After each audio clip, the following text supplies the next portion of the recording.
Right, we're live, and hopefully I'm not sounding like a demon. I hope not. But hi, everyone, and welcome to the Nerdy Up North podcast. It's a nerdy podcast that is hosted by the Nerds. I am one of your hosts, Sam. And I am the other host, Paul.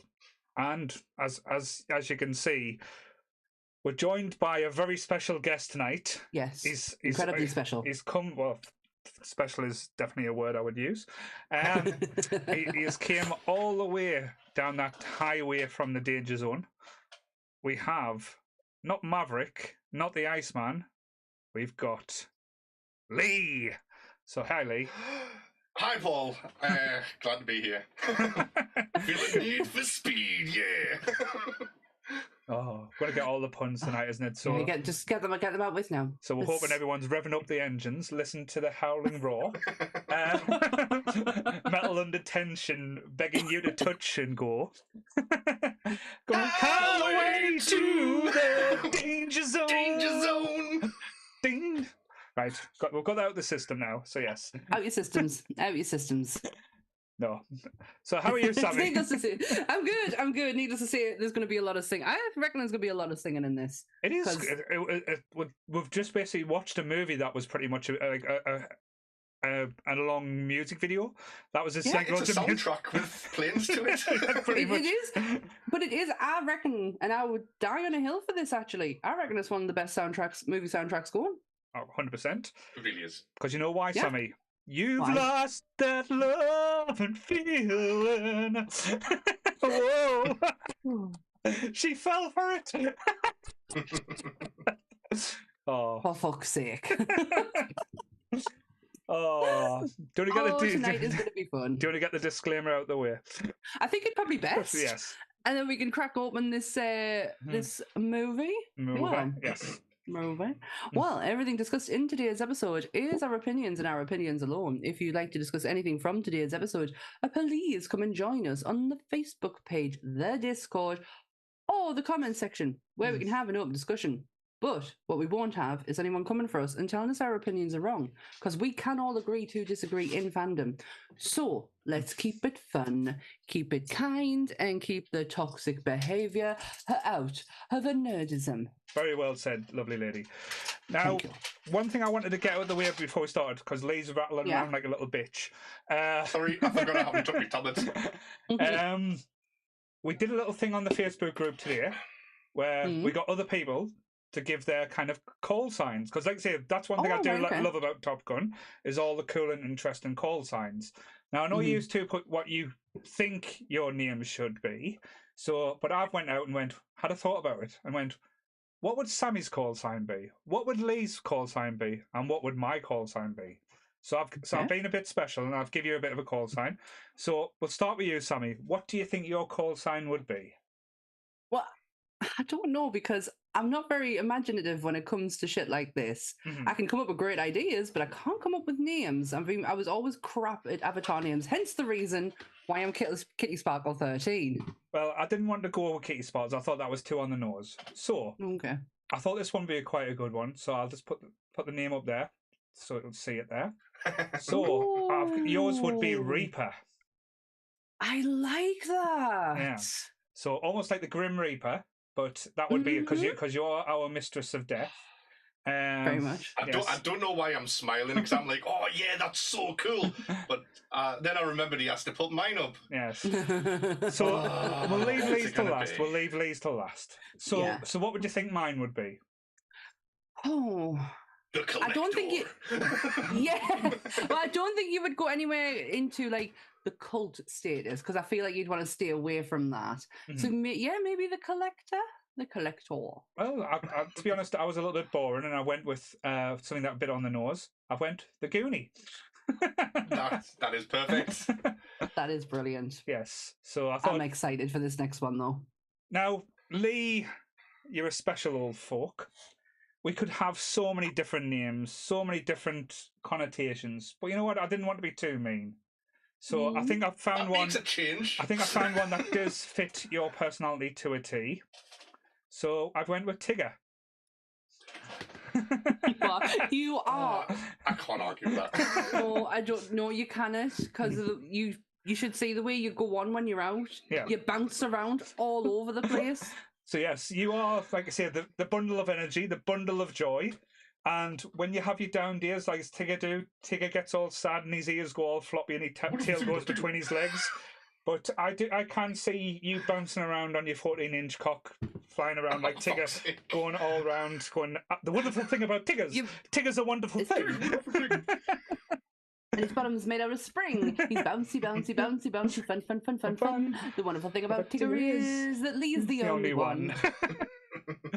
Lee's the only one. That's definitely not as bad. He made it very wholesome up until the point he mentioned 14-inch penis. Yes. So, yeah. He did very well up until that point. Yes. I've just read a comment from Joe saying that I would give Sammy the call sign Silver.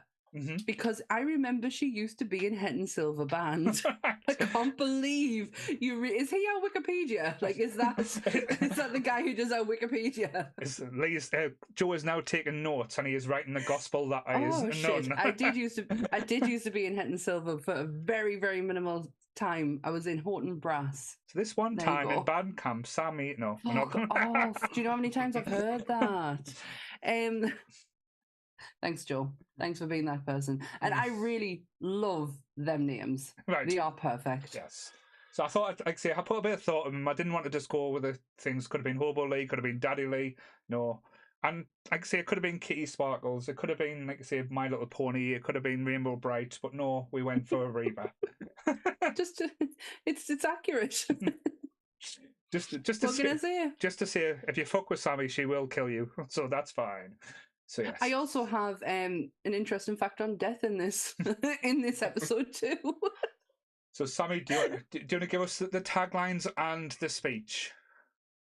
I'm going to do the speech first because I feel like that kicks off the whole episode, doesn't it? Yes. So, on March 3rd, 1969, the United States Navy established an elite school for the top 1% of its pilots. Its purpose was to teach the lost art of aerial combat and ensure that the handful of men who graduated were the best fighter pilots in the world.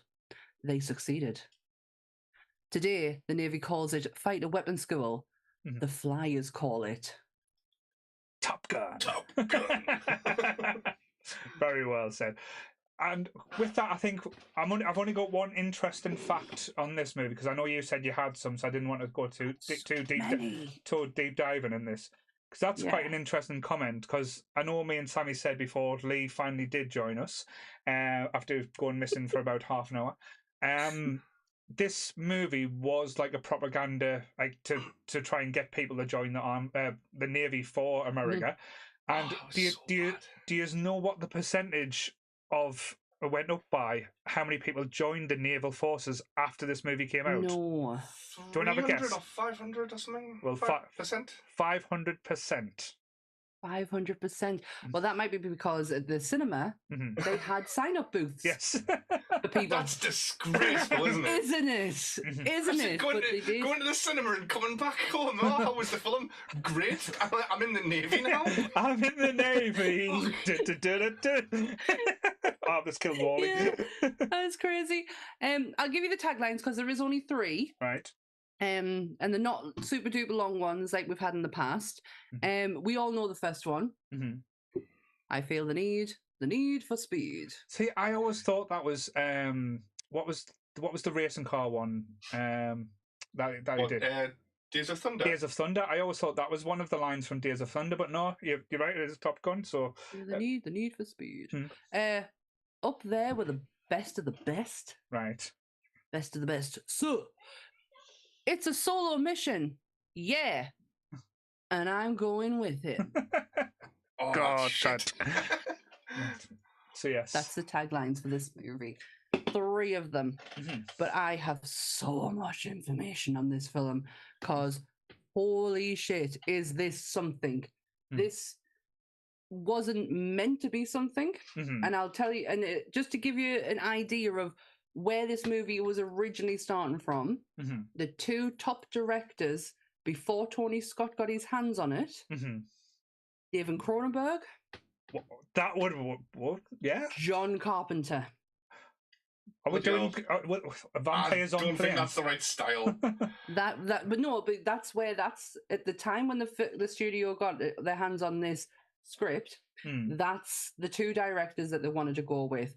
And then it eventually got round to Tony Scott, who then got the producers on board, which was, what's his name? Bruckheimer? Joey Bruckheimer.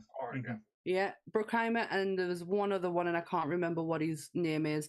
But yeah, and then they had to go to Paramount to beg, because the money involved in this movie is nothing short of ridiculous. Yeah, because they actually used real naval ships, real planes. Yep, they had to go to the Pentagon. So the Paramount had to pay the Pentagon $1.8 million for the use of their planes. Right. And the only way that they would do this is obviously payment, and also that the naval forces were actually involved. Right. So the Navy got full carte blanche on the script. Right. So they did want to put recruitment ads at the beginning of the DVDs, but then they watched it and went, "This is already enough of a propaganda movie. There's no point in paying the extra money to do it." Absolutely. So the actors involved. Yeah. This has been probably the most interesting part of it all. So Tom Cruise was main, was always the guy, but Tom Cruise was not interested. Now, if we don't have Legend with Ridley Scott, we don't have Top Gun with Tony Scott. It was Ridley who eventually convinced him after Legend. So he literally finishes Legend to go into this. So I've always been under the impression that this is Tom Cruise's Hollywood movie. Yeah. This is where he cleans it up. This is where he gets the new teeth. No, no, he doesn't. No. They're still there. Yeah. He's still got his monobrow as well. Jesus Christ. But so Tom Cruise was always the main person. And Tom sat on it for a very long time. So they started looking into other actors. Matthew Modine. Right. Who, if people don't know who he's Papa in Stranger Things. And as I learned today, which I did not know until literally a couple of hours ago, it's Joker in Full Metal Jacket. Yep. So you post that? What the hell? What was wrong with me? I didn't know that either. No, you didn't. No, they look so different. Wait, no, they don't. He looks so different. He's just got glasses on. Yeah, but that's what he turned down Top Gun for Full Metal Jacket. Yeah, but probably so, and that sounds both big films. Probably Full Metal Jacket probably gets more credit than Top Gun for cinematography or for storytelling and being, I would say, a better film. Yeah. Are you agree? No, I kind of agree, because Full Metal Jacket is one of my favorite war films. Like, if I'm going to go and watch that style of film, once they leave boot camp, I lose interest a bit. I do, yeah. It is a bit after that. It is a bit. Oh, like this is a bit. It's very realistic. Heavy. It's very realistic. No. Yeah. Well, this is very much like as we said before, a propaganda movie to make entice people to think this is the life that you want to live.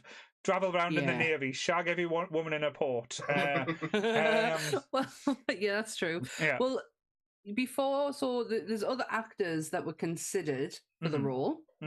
Amelia Estevez. Not bad. Not bad. I don't know. I could see Amelia Estevez doing this. Same height. Absolutely. Yeah. Patrick Swayze. No. To be honest, after Roadhouse and I could see as who? As Maverick. Maverick. This is Maverick's role. I would put Swayze as Iceman, maybe. Yeah. Not Maverick. This is the best one. Sean Penn. No, that would have been scary. That would have been like watching that's David Cronenberg as Sean Penn morphing into a plane.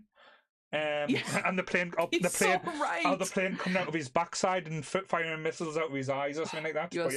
You are so right. The next one is Rob Lowe. Now that is someone definitely could see doing this. Charlie Sheen. Yes, he's got the arrogance. He's got the arrogance. He has because if you're going to say him. Oh, I love Hot Shots, man. Come on. It wouldn't have been serious for Top Gun. No. The next one, and the next two are actually quite interesting. Michael J. Fox. No, too innocent. He couldn't. Michael J. Fox doesn't play a sleazy. That's where. Well, yeah. The next one would be, I would class as the same category as Michael J. Fox, is Ralph Macchio. Oh, no! The shit Karate Kid. Yeah. He looks not the 12. Karate Kid. He's But back then he looked 12. Nowadays he looks 18. I would say Michael J. Fox as the Goose role. That would work. No, I think he would have done it. I don't think Michael J. Fox as Maverick, because he's got that nervous energy. Like Marty McFly's never seen as when you call him chicken, but he's never like the 100% confident, all out hero. Like Michael J. Fox has never been that person. Yeah, you're right. For the ladies, for Charlie, right?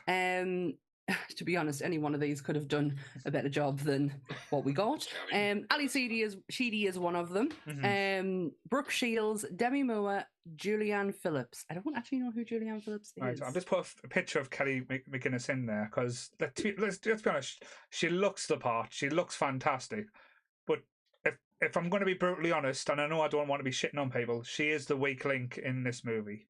Like when it comes to acting wise, like it's like her tone and voice and where she delivers the lines never changes. Like even when she's upset, when she's happy, I and that sounds bad. I got very bored, and we, like Sammy laughed beforehand. This has probably one of the most awkward and weird sex scenes that I've ever seen. With this, and again, I'll point it out because I was paying attention, and this doesn't make me a creep. They were going full tongues with the kisses, like proper porn tongues with the kisses as well. I was like, all right, either someone's enjoying this a little bit too much, or they don't know where the line is. They don't know where to cross it. But what I found hilarious leading up to the sex scene was the song of choice. Yeah. Take My Breath Away. And it was every time they were showing like a montage of their interactions before they got up to it. And every time it just progressed the song a little bit further. And then you would see the next one and it would progress it even more. And then when it got to the sex scene, the vocals kicked in. And it's like this whole progression of this song leading to this moment. I absolutely doubled over laughing when that came on. Especially, who the fuck stands in front of each other the way that they did? You know it was hilarious though as well, because Pete Mitchell's meant to be this womanizer and stuff like that, and when she takes her top off, it's like he's seen boobs for the first time. The look on his face is like, this is amazing. I've never seen a bare breast in my life. What do I do? It's awful. Val Kilmer did not want to play this part. Right. Reluctantly turned the script down quite a few times, thought it was silly, disliked the warmongering in it. But Tony Scott said, please take a chance on it. Just let's do a movie together. Let's just look at it like we're just working together. Don't look at the actual context of the film. Look at it like, and he ended up, it says it's one of his favorite films that he's ever done is the production of Top Gun. Yeah, you can tell like when he was like, because Val Kilmer, I know a lot of people do give him a bit of shit, but when you look at the roles he's been in, he's very rarely done a bad performance. He even these later films like Kiss Kiss Bang Bang is just amazing. I love him. Tombstone, man. Tombstone. I'll be your Huckleberry. So cool. He is my Batman. Ghost in the Darkness. I actually saw that in school, and I remember they were showing it in stages to the point where I was said to me, Dad, I need to see this in its entirety. Like it was so good. He was brilliant in it. But he's my Batman, and he is the. Do you know what? He is the voice of fucking reason in this film. He is not an antagonist. Yeah. He is the voice of reason. He's not the bad guy, but he comes across as like a right dickhead. But he doesn't listen to his tone and listen to what he says. He is being nothing but sincere. He is. He's trying to give him advice all the way through, but I think it's just his opening line of the "Have you figured it out yet?" Who the best is just makes him look like a prick. I think so, but what you've got to remember the rest as well, film, he is like the voice of reason, like you said. In this type of environment, this is the best of the best. This is a room full of egos where the God complex would be through the roof. Like each one of them people think they are God's gift. No one will be able to touch them. So of course there's going to be some people that don't get along, or thing, and you can tell at the start there's no respect between Iceman and Maverick, because they don't call each other by the code names. Iceman always calls him Mitchell, and Maverick always calls him Kazansky. So it's like they don't see them as like, they refuse to see them like at that level type thing. It's only, I think, Goose refers to him as Iceman when he's talking about at least Viper took out Iceman before us and stuff like that. But I always thought that was quite an interesting take. But yeah, you're right in saying they try and portray Iceman as kind of like the villain, but it's one of those films where there is no villain. It's just basically a competition where you're trying to be the best, and it's an interesting take because it's like, America, fuck yeah. No, it really is. And I think with Iceman, I don't know, there's something just so pure about him. I couldn't see him as an antagonist. All he was doing was looking out for their best interest. For all he understood, it was a competition. At the end of the day, he did not want anyone to get hurt. No. Safety was kind of a priority for him. And because of how reckless Maverick could be, that was too concerning for him. So that's why he might have come across as a bit of a douche in Maverick's eyes. But when you're looking at it from like our perspective, I just thought he was trying to offer him a helping hand, like, come on, you've got to rein this in, otherwise someone's going to get hurt. Oh, and guess what? Someone did end up getting fucking hurt. But yeah, you can't blame Maverick for that, because it was like he was dissolved from that way. No, you're right. He didn't. If anything, that was Iceman's fault for losing his balls. Well, he wouldn't move all the way for Maverick to take the shot. And... That's true. No, that's true. Well, there's a reason why the chemistry is so good between Tom Cruise and Val Kilmer, and that whole icy reception that they have towards each other is because they never interacted on set. All right. I thought it was because they were doing it for the boys. I was reading about that scene today. And so Tony Scott shut the production down for the whole day. And just recorded this. It was a full match that lasted all day, where the competition did get really, really heated between the pair. The production company lost their shit over it because it's only shown for a very small piece of time. And he made a whole fucking day of it, but he also did it for respite. Right. For a bit of like, because the whole cast and the crew is sitting around watching it. Right.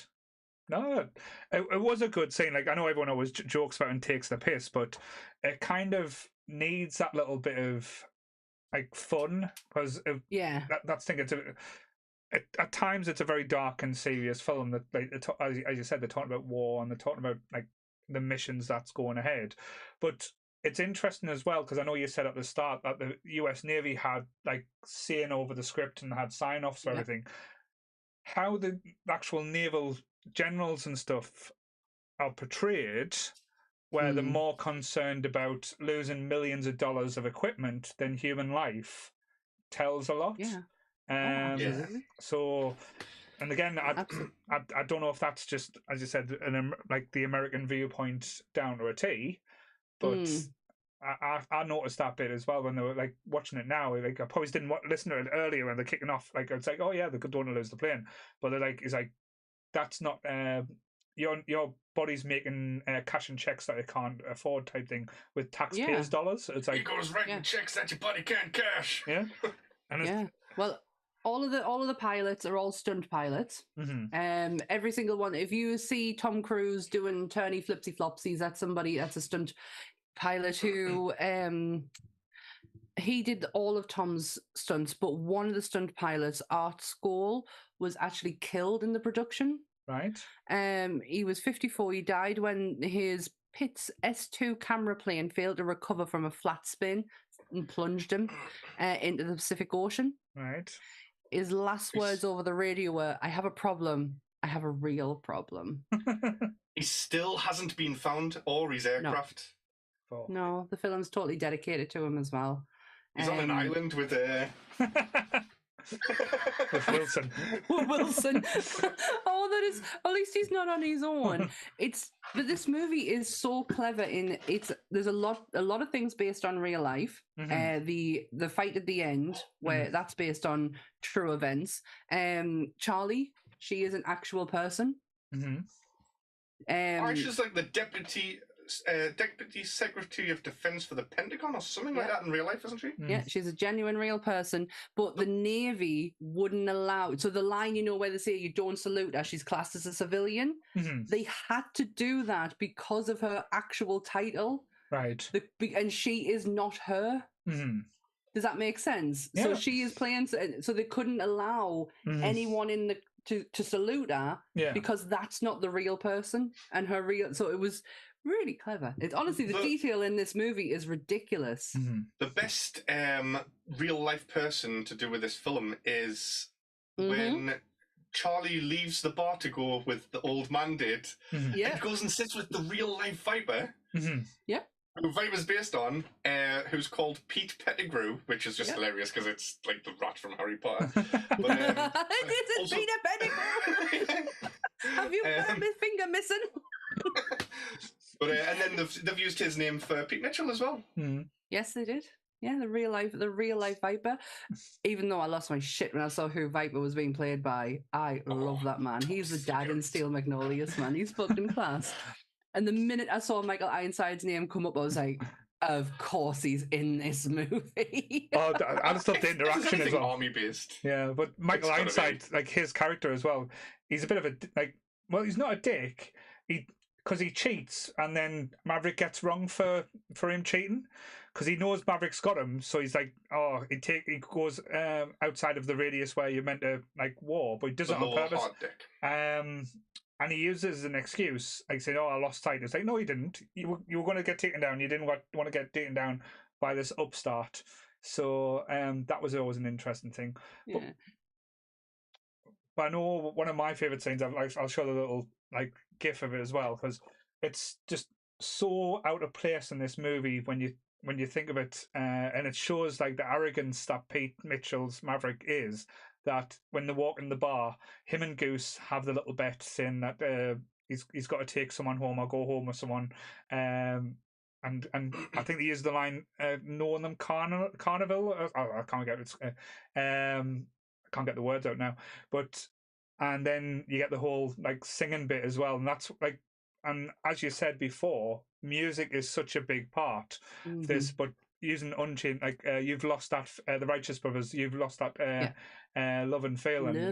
It's just iconic though. It's almost as big as the Patrick Swayze and Demi Moore scene out of Ghost. Using that can get in the fucking bin. I'm sorry, that movie just torments me. The concept of that idea of that is just horrific. It is such a good scene. The music is a huge part of this, so to have that in there, yes, it feels a bit out of place, but in the grand scheme of it, it's not really. Well, there's two because of how... there's two bits in with him and Goose in it with singing. There's that bit, and then when Great Balls of Fire, that is just magic. And Meg Ryan, I know she gets a lot of shit. She is absolutely amazing. She's phenomenal in this. She runs rings around the female lead in this movie. She is, her energy. You can tell them two were meant to be together. Yeah. Because of the energy that they both have. They're both as batshit crazy as each other. They did actually end up having a long-term relationship after this. Really? Anthony Edwards is punching above his weight there, mind though. No, he's not. He's not. I'm sure I heard someone say that he wasn't allowed to take his top off for the volleyball scene. That's mean. Scenes because it's body shaming really, but this was the 80s, and it's all these muscly men because he wasn't as ripped as everyone else. Yeah. Oh, you see, he's not Goose for me. It's Mark Green from ER. So I think he's lovely. He's a very lovely person. Well, I first saw him in Revenge of the Nerds. So, yes, everyone to go back that Oh my far. gosh, I remember that. That's just jogged a memory there. But Meg Ryan was phenomenal. But did anyone else notice that Tim Robbins just shows up halfway through this film and is in the final scenes? Yeah, because when the fuck did he show up? He's Merlin, isn't he? He's Merlin in it. Yeah. At the end, when he gets out the plane and he takes his thingy off, and I'm like, "Fuck, did you come from, Tim Robbins?" Like everyone gets to start somewhere, but like Meg Ryan's line in this is just amazing. "Take me to bed or lose me forever, boy," and he's like, and Augustus reacts by, "Show me the way to go home." And that whole scene with Great Balls of Fire was slightly improved because they knew they were going to be doing a bar scene. They just didn't know what was going to take place. And Tony Scott said, "I want you to fake play the piano." Right. And then he put the music on to what he was fake playing the piano to. Right. And he all because Tony Scott had literally been listening to Great Balls of Fire in the Morning by Jerry Lee Lewis. And he went, "I want you to play that because it's stuck in my head. That's the song that's going to be played." And they made this amazing scene out of it. There's a lot of ad-libbing in this. Right. And a lot of things that Tom Cruise had a lot to do with the script. This is the first time he's ever been able to or been allowed to be involved in the script. Right. When Val Kilmer shouts, "Bullshit," that's all improv. Right. Tony was very open to creativity. Yeah. Yeah, we have a guideline, but what can we do? How do you know? How well do you know these people that you can then create your own stuff on screen? And he was he was very open. He's very much like his brother in that respect. Oh, definitely, and you can tell a lot of it because you put, like, as I said before, you put the best in the room together. There's going to be egos. This is kind of like, at the time, some of the heavy hitters in Hollywood coming through. People were expecting great things from Tom Cruise, Val Kilmer, Anthony Edwards, like I say, was going to go on to do good things as well. Everyone was kind of it's giving them that creative freedom to like express or how they feel as well. But it's not really, like I say, rocket science when it comes to this movie, when it comes to like script wise or how to think. It's like playing it safe by the numbers, but that's probably where the Navy's had its saying or had its little inkling. But the cinematography as well is absolutely beautiful. Like when you're looking back, like just like flying around the streets on his motorbike, or Charlie in that classic car chasing after him for the most pointless reason as well. There's shots of like there's shots of what we've got in the background on here of the planes taking off to the sunset. Tony Scott wanted more shots of that, but the boat had ended up turned the wrong way. Right. And he wanted the guy to turn the ship around, and he was like, "It's going to cost like at least $25,000 just to turn the ship around." And he gave him. So he wrote him a check, and the check bounced, but he got the shot. He got it. Yeah, Tony. The cinematography is all down to Tony, like, and how he wanted to envision it all, and especially that opening scene was really special to him. Hence the reason why he was so ballsy in his check writing to be able to say, "Just do it," even though it ends up bouncing. The Navy, like I mentioned earlier, the Navy was so prevalent in this movie. Like they had total carte blanche on the script and everything like that. They also only authorized 2 missiles to be shot out of the aircrafts. Right. So Tony had to be really clever with the shots that he did with the 2 because he had to reuse them over and over again. So you can tell the original apparently, or the originals, I should say, but they are, and then you can tell the ones that have been reused because they would only allow the 2. Yeah, they did it that well though that the U.S. Navy put an inquiry in to check to see if more missiles had been fired.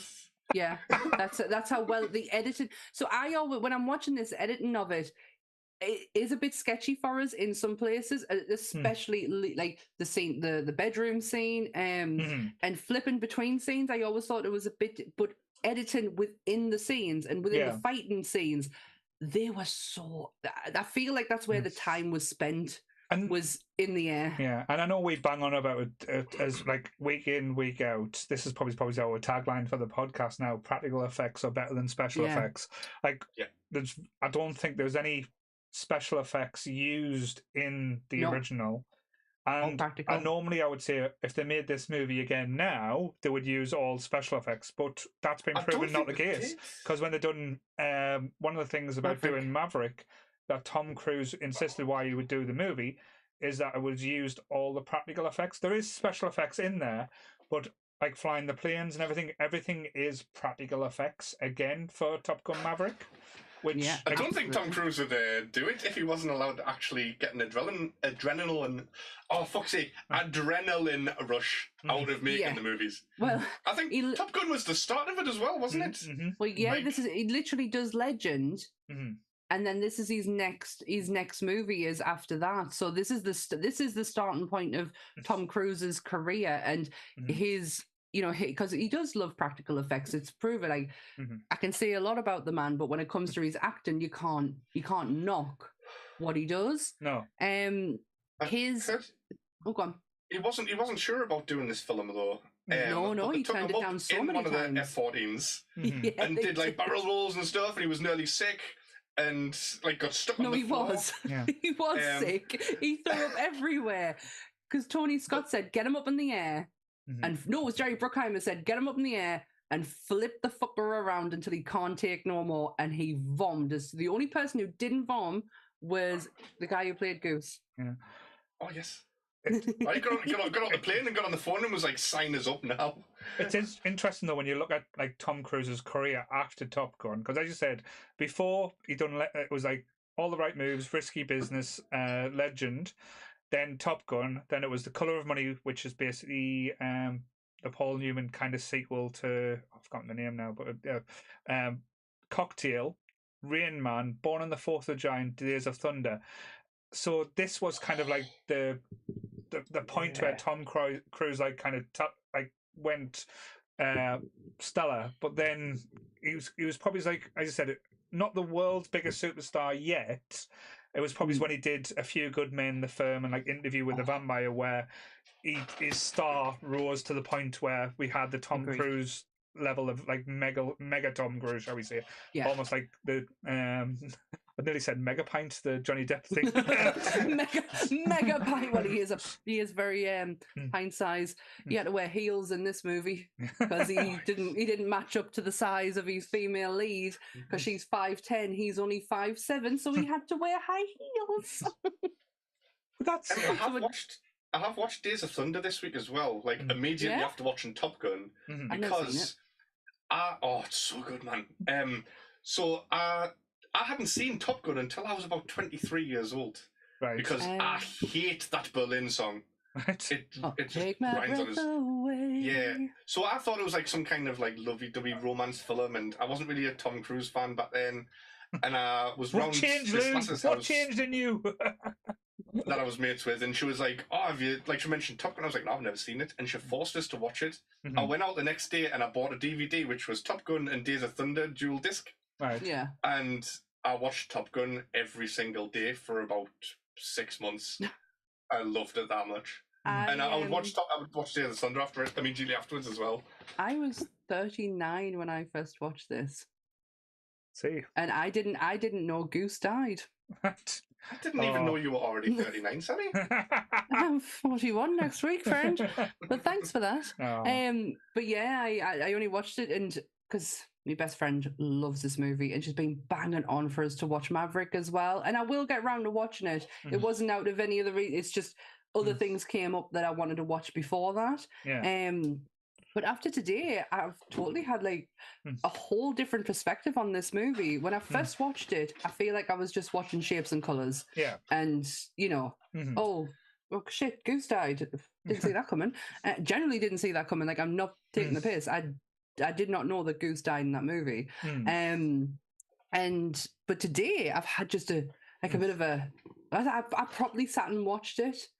It's meant to be, as you said, like this is... Because when it came out in the 80s, they had tentpole or big movie releases, but as we stated last week, we won our blockbuster season. This, and again, my opinion could be wrong, but this was, in my opinion, the first real tentpole summer blockbuster movie, like when it came out in its time, that it kind of changed the game for a lot of movies going forward, where every kind of studio, like especially every big studio, was like, right, we need a big tentpole blockbuster, big actions like movie that comes out after that. This is kind of like the starting point for everything that came. So in a lot of things, this changed the way the movie industry worked, or how they viewed movies going forward. Because it didn't have to be like sci-fi or like romantic, like or like romantic comedy and stuff like that. This is where something that was something like over explained, over detailed movie that this isn't it. Yeah, so this kind of birthed like the modern day action movie in my eyes. Is this the starting point of Jerry? Because there's a whole era of Jerry Bruckheimer movies. Is this the starting point of it? Because you always knew a Jerry Bruckheimer movie by the opening of the movie, the music that they used. It's like, and like I'm just picturing Con Air now. And do you know what I mean? Like it was the openings were always so epic. So you knew you were watching a Jerry Bruckheimer movie. So let's have a look there. So Top Gun. So before this, he produced American Gigolo, very different type of movie. Really different. Flashdance. Very, very different. Beverly's Hill Cop, so starting to go on to the action but more comedy. Then Top Gun. Then it was Beverly's Hill Cop 2, Days of Thunder, so then he was involved with like things like Crimson Tide, Dangerous Minds, The Rock, Con Air, Armageddon. So yeah, I would say this one was his basically, he's dipping his toe in, starting point in the action movie genre. He's produced some fucking brilliant movies, like cinema going, popcorn eating movies. Like, you know, there's no, your brain doesn't have to take in so much, because the plot of this is the fighter pilot school, and the aim to get Top Gun, but you've got a very small side story with Maverick's dad, where he doesn't know the truth about his dad, and it's not over explained. No, it's not dragged on. It doesn't take up all the plot point, but it has a very small section for itself for it to be explained, and then you get the end with the actual, I don't even know how to describe the fight. It's like the redemption fight, where he gets, and that sounds like a bit manly to say this, or a bit like hetero, shall we say. He gets his balls back. Yeah, he does. Yeah, it's kind of like he loses his ball, which we see at the start where I forgot what was the guy who was number one at the time. He has a meltdown in air. Oh, I've got him. Shit. Keep thinking. But it's Cougar. So he has a meltdown because basically these MiGs are testing the metal, see what they can do, and he gets like lit up, as they say, where he could get missiled, and his kids could have been like without a dad. And to think about it as well, you've got to if to do that type of job, or to do them type of missions, you can't think anything like that, because as soon as that thought enters your mind, your career is done. Yeah. And he knew that. Yeah, he knew that instantly. The minute he was looking at that picture and the realization that I haven't even met this kid yet, and I'm gonna die before I even have a chance to meet him. No, this is not worth it. And he was very matter of fact. Like, just fuck no. There was no hesitation in him. And I genuinely thought the guy who was saying it to was going to go, "What are you, a slacker?" But it's the first time I've ever seen him have some fucking heart. Yeah. Like, he was genuinely, he cared about these people. I think they all did, especially like Viper. Is that guy that he's the principal? Yes, principal from Back to the Future. Yeah. I've only just realised that. Lee's just having a moment. I can't. Do you know what? I couldn't pick his name out of the cast list. No, I couldn't. But all I kept thinking of is, why isn't he calling these people slackers? They're slackers. McFly. That whole opening scene though is just so cool. It's setting up Goose and Maverick's setting up as the reckless duo.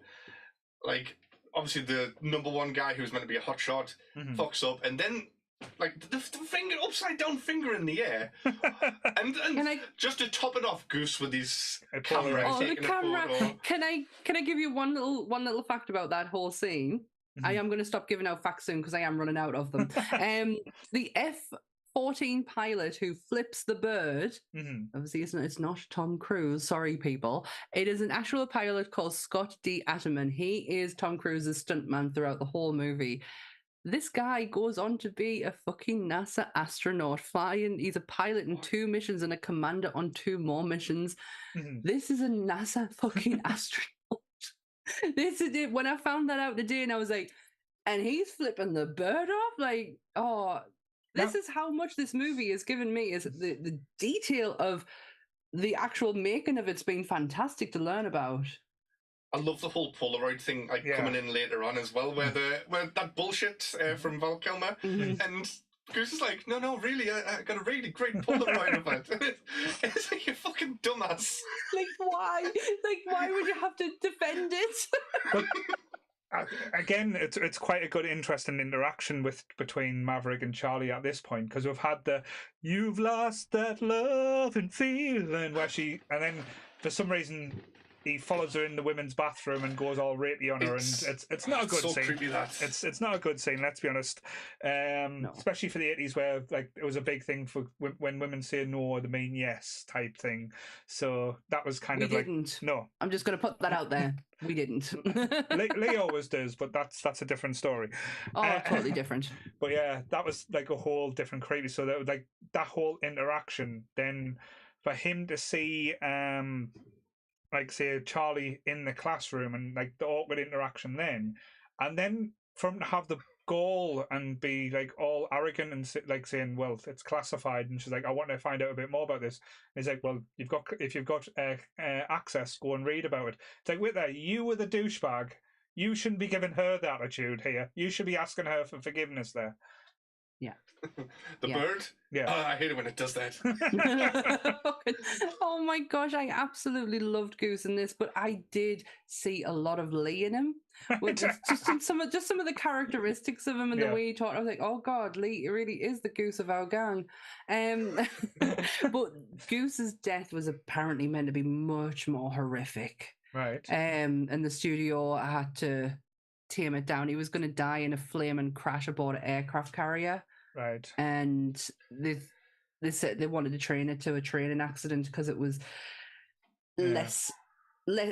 He was, if he died in the fire, you can't have that emotional moment where he literally is in Tom Cruise's arms, dead, and the way that he holds him and he presses his head up against him that's what got us. That's what made us cry. Yeah, was because he just cradled him. You can't have that when he's being burned to death. No, and it's really heartbreaking as well, especially when they're saying to him, "Oh, you need to let go because we need to try and think," and he's just won't leave go of him, won't let go, and it's kind of like, oh, just let go of him, Maverick. It's traumatizing. Yeah, it's because let him grieve. It's the heart of the movie. So we've got Maverick, who does not deserve to pull Kelly McGillis or any other woman for that matter, because he is so creepy. Following her into the toilets, and then every interaction he has after that with her. If you take away all the romantic music, it's just weird. Like him going up to her in the elevator and being like, "I'll try to remember that." It's so weird. Yeah, it is weird. Showing up late to the date and then going like, "Oh, I'm just going to go and take a shower while you cook me tea." You dickheads! Just show up on time, clean. Oh, is this how you got vexed that you showed up clean and unsweaty? I wasn't prepared for an epic Lee rant. Sorry. Iceman is the Top Gun. He wins the whole competition. He is the best pilot, and he's just a fucking master of his skill. But he didn't. He's the serious guy in the film. But he's not a master though, because as we said, it was his fault because he didn't disengage when he didn't have the shot. So again, it's about using your instincts when you're flying as well. True. So I wouldn't. Best pilot, yes. Best dogfighter, no. Yeah. True. Sorry. I suppose it's like a boxer going against a UFC fighter or something. Mm-hmm. Maverick's a UFC fighter where he's got all the different skills, but Iceman's studied like one specific thing, and he is a master of that. Yeah. Like staying with your wingman, doing what you're supposed to do, and flying by the book. Mm-hmm. Yeah. I didn't like the idea that they kept telling him to get over it. His best friend died in his arms, essentially. How the fuck are you meant to just get over that and move on? It's near on impossible. How he even puts one foot in front of the other is beyond me. Yeah. But I love the moment where he says, "Talk to me, Goose." Yeah. And I don't want to start crying. And he, just because when he was holding these dog medals, and it's like he had that moment, like, I just need to hear what he would say right now. Yeah. And it's like he tuned into it. But there was another line that got us as well, where he's in the car with what's her face, and he just goes, "I just really want him back." Yeah. And that's all he says. And I'm like, oh God, how many times have we said that in grief? No, I just really, really want him back. No, it's interesting what you said though about how you found it really annoying that everyone just kind of wanting them to get on with it and wanting them to keep moving forward. That is kind of like the military attitude though. Yeah, it is. Especially if anyone's got any family who's from the military or like done any military training, that is their mentality through and through. They'll break you down. They'll get you to the point where like you're the kind of like they want to mold you into something, and again, not to start getting all like deep and stuff here. That's why now we have so many people that come out of the armed forces with so many mental health issues or PTSD issues because of that same mentality where they're coming back into civilian life. They don't know how to function without someone telling them what to do, when to wake up, how to react, because that's what the military thing. It's like that's why he keeps on saying getting them up in the air, keep on pushing them to try and get and I love that you hate that aspect because that just shows how much of a wonderful person you are. And I'm not just blowing smoke up your arse here, Sammy, because you can't see that side. And I don't want you to ever lose that type of innocence. Thanks. I totally get what you mean. I don't have any family in the military, but I have, you can't miss it sometimes when with certain programs, certain news articles about the military men and women coming out. I don't, and it's not that I'm not looking. I just read more about the American side of it more than anything of the treatment of their vets. Yeah. In some regards, it can be great, and some it can't be. It's heartbreaking, because I do get what you mean. Like, it gets me angry, but maybe because it's the right anger to have. Yeah, no, it just means like you've not lost your humanity, and you can see it from there, like that aspect and like, that empathy. Like say, it's a special thing to have. So again, thanks.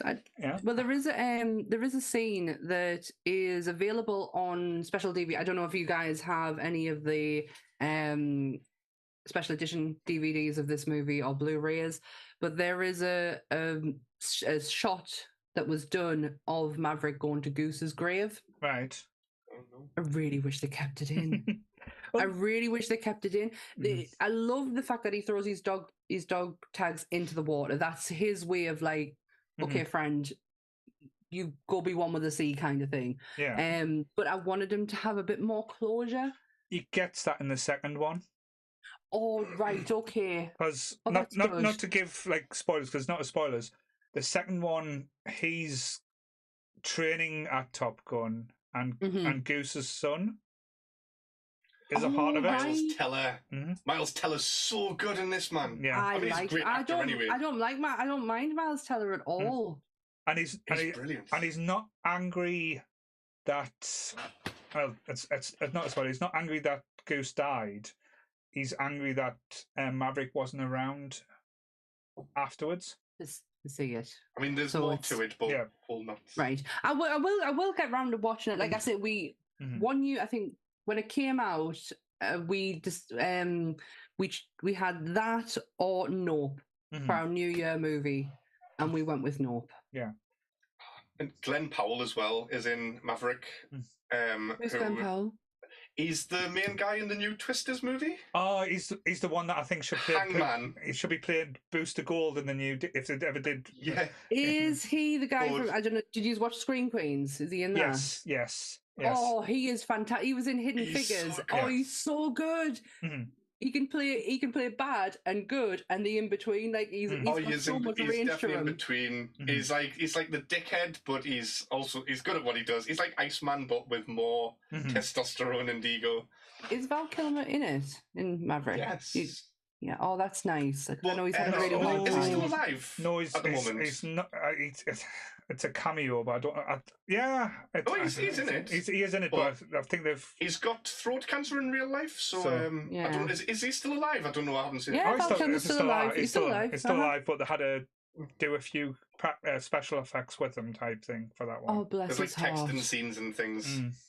Oh, bless him. At least he's there. At least he's acknowledged, because he is a huge part of this movie. You don't have the voice of reason if you don't have Val Kilmer, because that's all he is. He's just the voice of reason. It might come across as a dickish way, but he's almost playing like not the Viper, but like, because he's not a pilot, but he's kind of like the Viper role in Maverick, where he's kind of like giving like a rousing speech or like telling Maverick to pull up his socks and get his shit together type thing, because he's still being like, even 20 or 30 years later, he's still being Pete Mitchell. He's not being he's not being like the sensible person that you think. He's still going around. I don't even think he's been promoted or anything, has he? No, he keeps getting into trouble. If anything, he's gone backwards. I don't like the dialogue at the end where he's you can be my wingman anytime. You could be my wingman. Like, oh man, come on, just accept it. That's the pissing contest, though. That's again, that's the military attitude as well, where it's kind of like, never let one person get better than you. Like, you always got to do like one more, or like push yourself in that competition. But that's because I've been brought up with sports and like everything, like say competition wise, where I get that. Where I was kept well clear from that shit. The last thing that I have that's of interest, and I mentioned it earlier, was the final combat and how it was based on 2 real life events. They were inspired by the capture of the U.S. Navy spy ship USS. I'm going to say this right, Pueblo. By North Korea, and I'm very sorry if I butchered that, in 1968. In the 1980s and in the 1980s Gulf of Sidera engagements, where an F-14 Tomcats downed 4 Libran MiGs in air-to-air combat. For a dyslexic, that was incredibly hard to read. One thing, I've just gotten really excited because of what's just came up in the GIF at the side.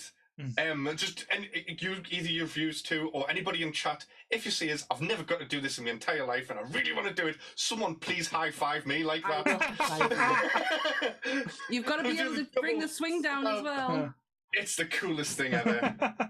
They do it with so much Can we do it with you and Chris? Like, they'll be like little and large trying to reach up. I'm surprised me and Chris don't do it already, to be fair. You do everything else. The high five. You do everything else, don't you, though? Have to share. What happens in the hotel after SunnyCon stays in the hotel after SunnyCon. Oh, bless.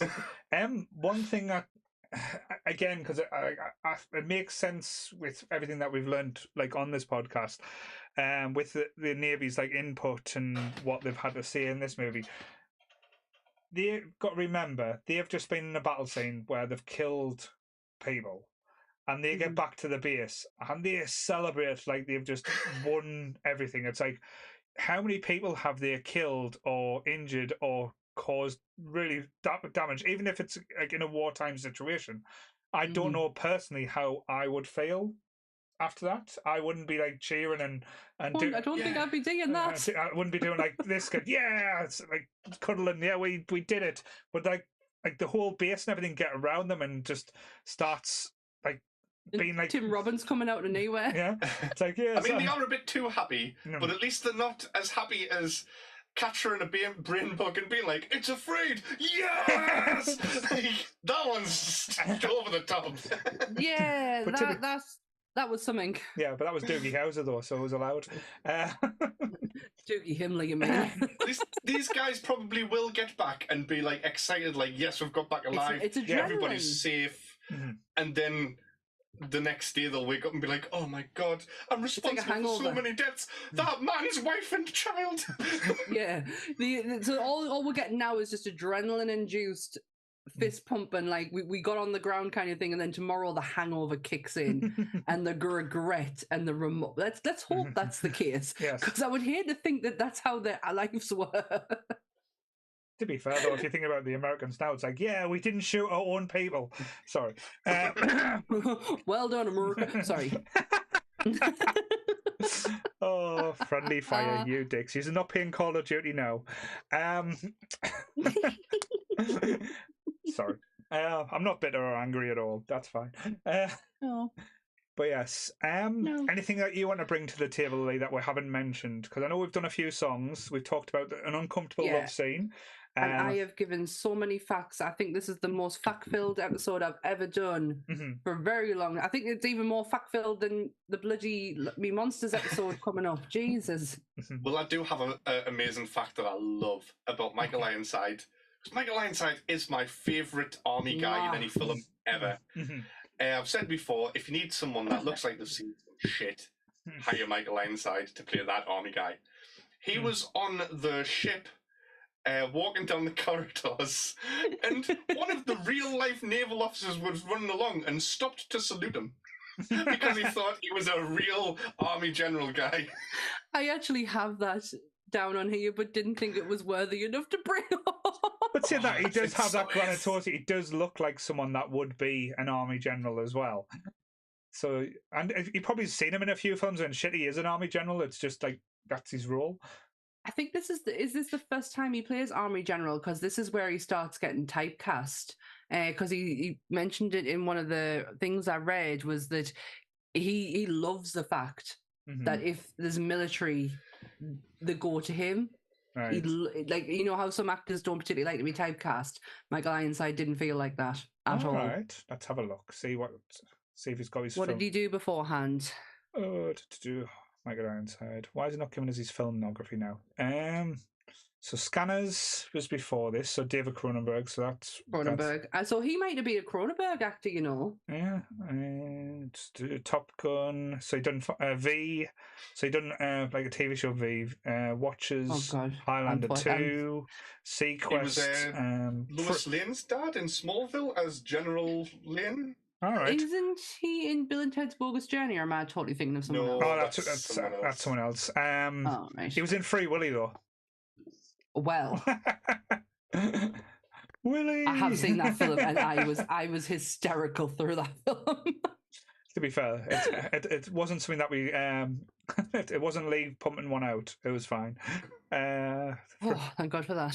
So Scanners, American Nightmare, Space Hunters, The Cap, Top Gun, then Total Recall. Oh God, yeah, he's in Total Recall. The Next Karate Kid.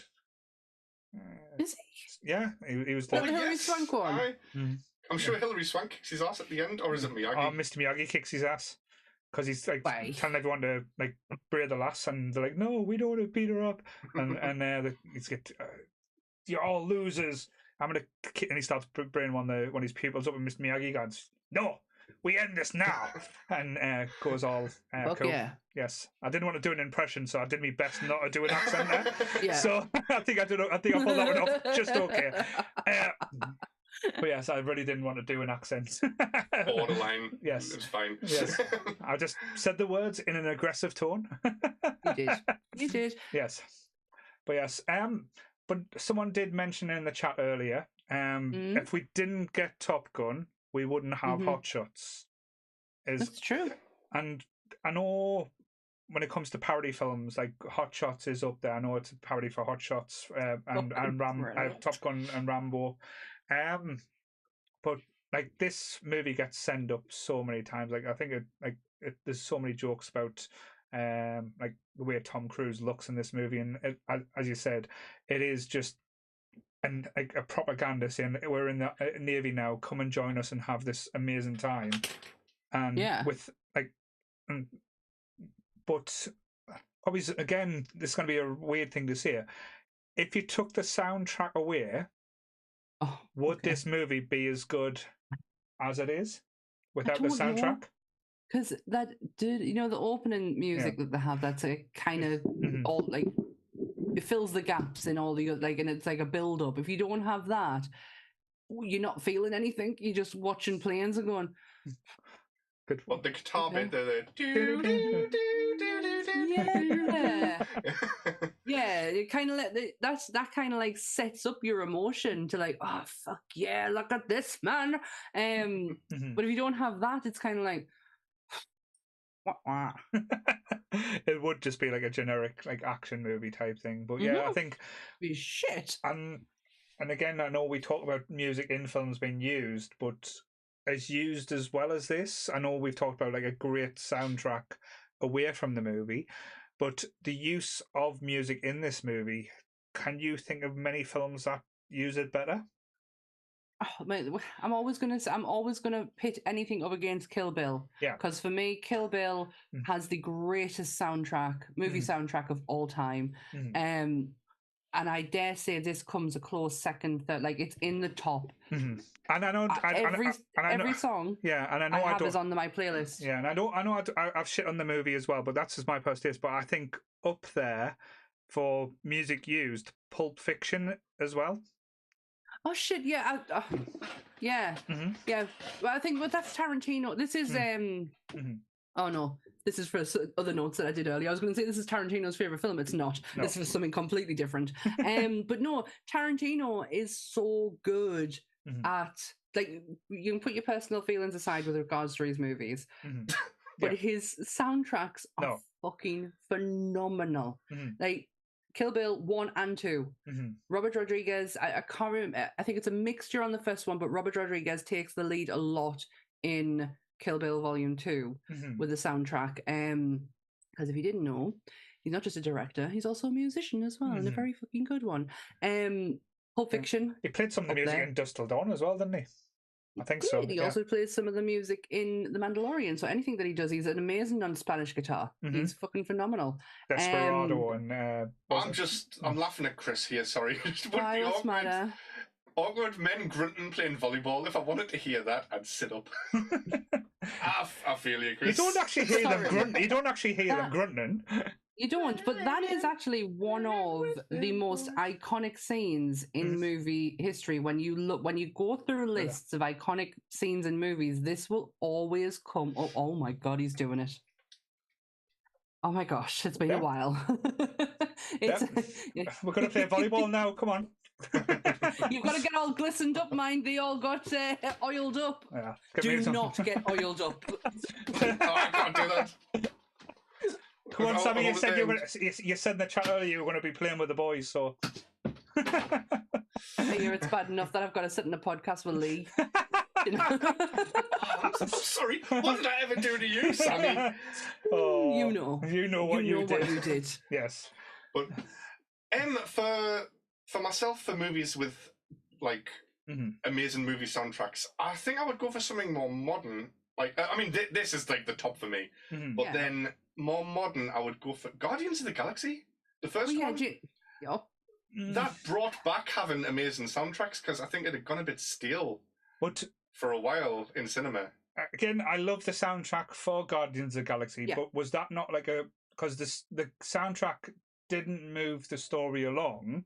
That was just music that was put in at certain times. Just it didn't like change the way you felt in the movie. It didn't change the tone of the movie. It was just like you were listening on. But with Top Gun, when they used certain songs, you knew something was going to happen, or there was a change in tone, or was a change in thing. Where Guardians of the Galaxy, it was just like you were having a good time, listening to a good music, and that's it was just a really good fucking playlist put together. I think the only time that there's any raw emotion like from the music that's being played is Yondu's death in the second one, when father and son gets played.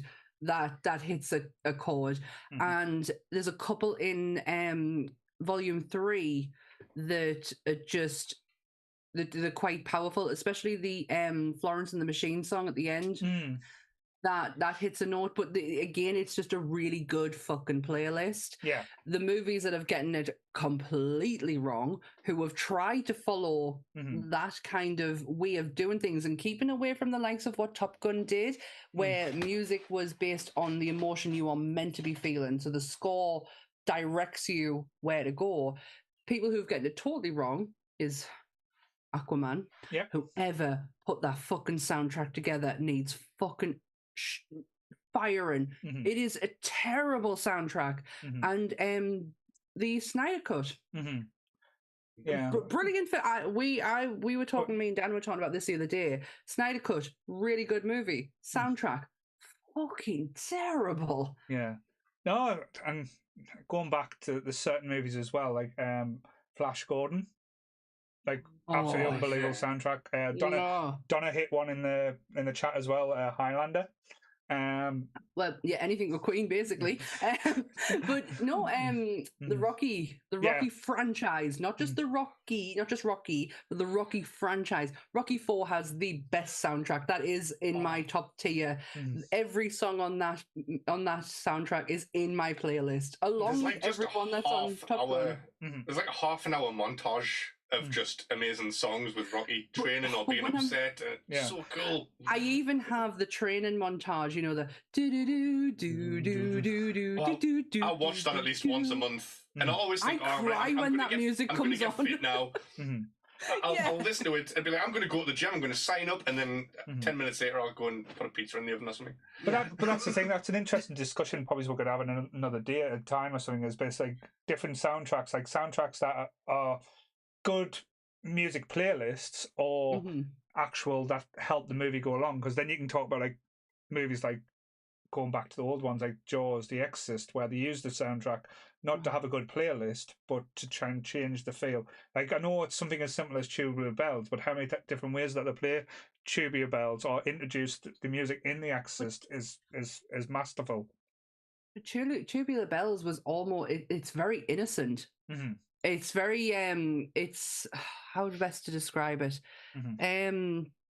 It's like Kenny Rogers playing like country music. It's that kind of innocence, and then you put it against one of the most amazing, in my opinion, and best horror movies of possession ever made, and it changes the whole feel of what that music was meant to be released for. It is fucking brilliant how they turned that around on The Exorcist. But Jaws is the same. Jaws has such a it's so low. Everything, nothing's high pitched. No. Everything's quite monotone and quite low, to where that's the mood you need to be sitting in to watch it. And I'm not saying like a depressive kind of mood, but just on your fucking guard mood. But it's not just the music that's played, it's when like even they do the she shanties, like, and start singing like in the cabin saying I'm tired and I wanna go to bed. It's kind of like bringing that change of mood, the camaraderie. It's putting you in like a safe space to get you out of the safe space, and that's I love when movie scores can do that to you. That can make you, because you are guided by a movie score to where you need to, where your emotions and where you need to be feeling, but then they flip it on you, and a few seconds they make you feel like this is okay. I tell you, a really good one who does it as well is Darren Aronofsky's Demons. Yes, because Demons has a fucking hell of a soundtrack. You've got Saxon and all sorts played in there, and it all fits the tone of the movie. But at the end credits, you're like, oh, the film's over, thank shit, we're out of this now. No, you're not. No, you're not. While the credits are going up, so much is going on in the background, and you're like, shit. And the music that's played is like amped up to 1,000. It is, it's phenomenal how it does it. And it is a really good conversation to have of movies playlists. You're right, movie playlist versus a movie actual soundtrack. Yeah, it's and I think if someone gets it right, it changes the movie. As you said with this one, if we didn't have the soundtrack, this movie wouldn't have worked. It would have just been Tom Cruise being a prat, and I would want to put him on a register for some of his behaviour in this as well. Yeah, I mean, look at that little dickhead from Legend. Like, who the fuck does he think he is? I'm glad he sorted his teeth out though after this one, and his unibrow, as you pointed out. Oh, honestly, because I remember in Legend when we were watching it, I was thinking, all right, because Top Gun's after this, then this is the last you see of original Tom. Because I thought Top Gun was Hollywood Tom. Yeah. And watching it today, I'm like, on my 75-inch telly and all, and I'm like, oh, that's not Hollywood Tom. No. Get your unibrow sorted. Why didn't somebody sort it out? So, out of ratings, out of 5, we'll go with Lee, because we know what Lee's going to give it. So, Lee, what would you give this out of 5? 5. It's full marks. So why would this get full marks? I take it because, it's such a simple movie. It gets to the point. It's got non-stop action. It keeps you hooked all the way through. All the one-liners are amazing. The soundtrack's amazing, and just everything is beautiful. It's a nicely polished movie as well. Right. Like compared to like Full Metal Jacket, where it's like the realistic, like you said before, where it's like, oh, this shit is scary.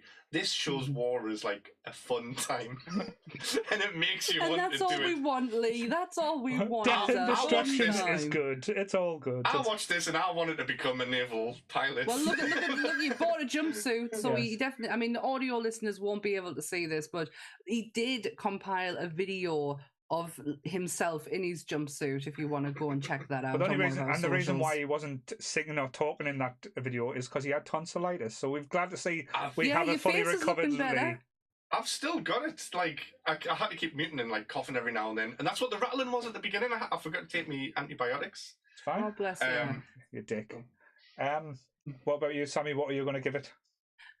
I originally was going to give it a 3. Right. And I'm going to change it. And I'm going to give it a 5. All right. That's a big jump. It's a massive jump. That was my initial thought before watching it, because, again, I've watched it before, and it was very shapes and figures and not really paying attention. And, but the music's good.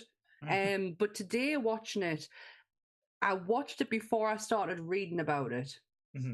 And when I was watching, I was paying attention for the first time, and it was so good. The acting in it is like, I gotta give Tom Cruise his props when it comes down to emotional acting, because he got me in the feels quite a few times. He's trying to do what I have seen men in the UK do with a stiff upper lip and try and keep it all bottled in, and he did that absolutely perfect. And the whole background on this movie is so fascinating. The detail of it, the true to life, like this, it's very. I mean, the Navy made absolute sure of that, because they didn't want any of this movie to be shown in a bad light.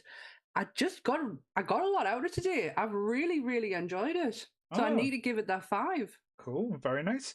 I'm going to be the awkward one and give it a 4, because it's not a perfect score. The reason we broke the ratio. The reason being, though, and again, I'm not saying it's a bad movie, because it is a brilliant movie and I do love it, and it's one of the better 80s movies that like come out, and it started a whole wave of movies that came afterwards. The only reason it's losing this point is the very awkward sex scene, which if they take that out, I would have been happier.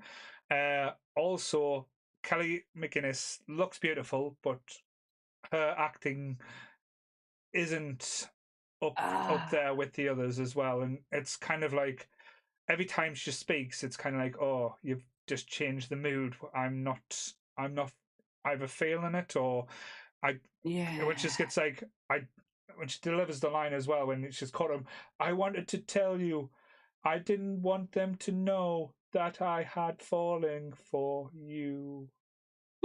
And the most impassioned powered down mode. And the most impassioned, and like that's the moment where you want to like let go and let everything think. And it's kind of like, fair enough, she saw some as a cool car and she nearly kills a few people driving it, but like it's the passion's not there, and she's gone for the second one, and Jennifer Connelly is Jennifer Connelly in the second one, and it's so much better chemistry there. Yeah. You can actually see why that he fell in love with Jennifer Connelly in this movie. But I mean, I'd fall in love with Jennifer Connelly in any movie. That woman is amazing. To be fair, she's gotten over the bulge of Labyrinth as well, so it's all good. She managed to get past that. Not many people did. It's Paul. She married to Paul Bettany, didn't she? Yes. Oh, she's a lucky lady. He's a lucky man, but yes. So yes, at 4 out of 5, I can't give it a perfect score because them are the elements I would change. And as we stated before, I'll only give a perfect score if there's nothing I would change in the movie. I think it's a fair comment. Mm-hmm. So yes, so that is our little review of Top Gun. I know we've kind of just talked about how I felt about the movie a little more rather than like the bits. I've kind of read whole of the IMDb out for you, so you don't have to go and do it yourselves afterwards. Bless you. So, what's coming up this week then, Sammy? Oh, well, tomorrow we are... It's a very different movie. It's a very different 80s movie. We are looking at the grotesque basket case. Oh, very good. I thoroughly enjoyed recording this episode. And for a movie which to look at, you would think, oh, one, it's a strange choice. And two, can't be a lot of information on it. Not the case. Mm-hmm. I had reams and reams of facts on this one, and there's a lot of tangents in here, so be prepared for that. But it was such a fun episode to do, just to have a laugh and just talk about a fabulous filmmaking. Because whatever the end production was, the filming side of it was incredibly fascinating to get to know about. Well, they did something right. There was about 3 sequels afterwards that came out of it as well, so... There was, and it is classed as one of the most cult classic movies in horror. Yes. It even has merchandise. That's how well this movie has done in its time. It has some merchandise. So that is Basket Case tomorrow on YouTube at 8 o'clock. The audio for that episode, this episode, and all the rest of this week's podcast, because it has been a busy week, will be available on a Tuesday. Yes, and if you haven't had a chance yet, we did have 2 episodes go out yesterday. Toons Up North went out for your Saturday morning fun, where me and Jake talked about the Disney's cartoon Gargoyles. That was a lot of fun. I enjoyed revisiting that from my youth. It's a groundbreaking cartoon, well ahead of its time. If you haven't seen it, go and watch it on Disney Plus. The first season is brilliant. After that, it goes a bit crazy, so give it its due. Next Saturday, we are talking about one of the most 80s cartoons that was ever made, and quite brave to be made as well, because if you remember during Satanic Panic, lots of Dungeons and Dragons was always not looked on in the same way, but the Dungeons and Dragons cartoon. So we will be watching the first ever episode, but we will be visiting the fan-made final episode that was used on the script that was wrote to finish off the season but was never actually filmed, called Requiem, I believe. The episodes are on YouTube, so you can check it out. So we will be talking about that next Saturday. I know the Trekking Boys will be back on Wednesday. I don't know if Wednesday? Friday. Friday, yes. Also, if you haven't checked out the Women of Nerd Culture episode went out last night. They were talking about hashtag gaming girls and that culture and the games that come about. So the lovely Sarah, Becca, and our lovely Sammy would doing it for the girls instead of doing it for the boys. Check that out on YouTube as well. And then next Sunday we are back with Sammy's birthday spectacular. We are talking about her choice movie, The Fugitive. I did not kill my wife. And we are joined. I don't care. And we are joined. Next Saturday, anyone who's in the northeast of England who wants to come to a monster of a quiz. See what I did there? Graham is holding his second quiz. Geek Retreat? Geek Retreat, yes. 5 till 8 o'clock. Retreat. This time 5 till 8 o'clock in Sunderland. It's going to be based on horror. So if Sammy loses this one, we can give her a lot of shit, because she's meant to be the horror queen. It's also my birthday as well, so it'd be very nice if everyone can come down and celebrate my birthday with me and watch me win the quiz. Well, Lee's not going to be there because Lee doesn't like it. No, so. Lee's not coming. It's my mum's birthday party as well, so who's more important, Lee, your mum or Sammy? Well, my mum gave life to us, but Sammy can take it away, so it's a difficult choice. As an MC, she is Reaper. Is it the 13th or the 14th, your mum's birthday? The 17th, but it's just picked the weekend. Not even anywhere. No, I'm only joking. Yeah. You did say well in advance you would not free that weekend. So judge it, but apparently short round, that is Chris is going to be looking for the trophy this time as well, so that should be interesting. He can jog on. Me and him had it out the last time, and all that he didn't win. There was a point in it. Mm-hmm. And he got that. He was ahead of us, so let's just see. I'm bringing reinforcements. I'm bringing my husband. So just saying. Just have to get his husband to fight the battles, but yes. So just to finish off, like I say, we've talked about Top Gun, so we're revving up our engines. Listen to the howling roar. Metal under tension, begging you to touch and go. Highway to the danger zone. Danger zone. I have the need for speed. So yes, anything you want to plug before we go there, Lee? Well, a couple of things. I just want to remind everyone. I did mention Days of Thunder earlier on. Honest, it's a really good recommendation of a film. It's just Top Gun with cars. It's got Tom Cruise, Michael Rooker, Kerry Ells. I don't know how you pronounce his name. Nicole Kidman. Kerry Ells. Well, it's fucking amazing. It's the movie that Nicole Kidman and Tom Cruise met and banged in real life. So yes. Who are Nicole Kidman? What a film. Yes. For the audio listeners, come and check out the video because Paul does have his top off. Mm-hmm. And Lee is in a flight suit. Yes. Yeah, well, Lee's in a flight suit too. I mean, it's worth to come to see that for audio listeners. Yes. Because we keep forgetting about our audio listeners. They can't see all the shenanigans that goes on screen. They've had a lot they've had a lot of songs sung, so they can appreciate that as well. So yes. But yes. I might be streaming Thursday. I'm feeling a lot better, so I probably could jump on Twitch. Be nice to see you back on Twitch again. Or I don't know, is Gigs on Thursday? Nope. Or I don't know. Okay. I don't know. I don't know if she is. She mentioned that something might be recorded tomorrow, so we will find out. Oh, okay. Yeah. I missed that. Yeah. And my last thing, I just want to apologise for. Well, there was this very serious moment during this podcast where it was talking about grief and dealing with death and things like that. Mm-hmm. I couldn't not laugh because Donna had wrote in the chat, Lee looks like an 80s porn star. So while we're having a serious moment, this isn't the moment for us to be laughing. So I'm really sorry. So, hope you've enjoyed Lee tonight. This is his final appearance on the Nerdy Up North podcast. We will replace him with someone more wholesome, Joe, Chris, who would probably be more talking about Princess Diana and how the Titanic ruined Top Gun. Yes. Well, it's fair to say she would have seen this one, Joe. Yes. She would have. She did ride that highway to the danger zone. Oh my god. And on that note, same bat time, same bat channel. Oh, stay nerdy, everyone. Bye. Bye.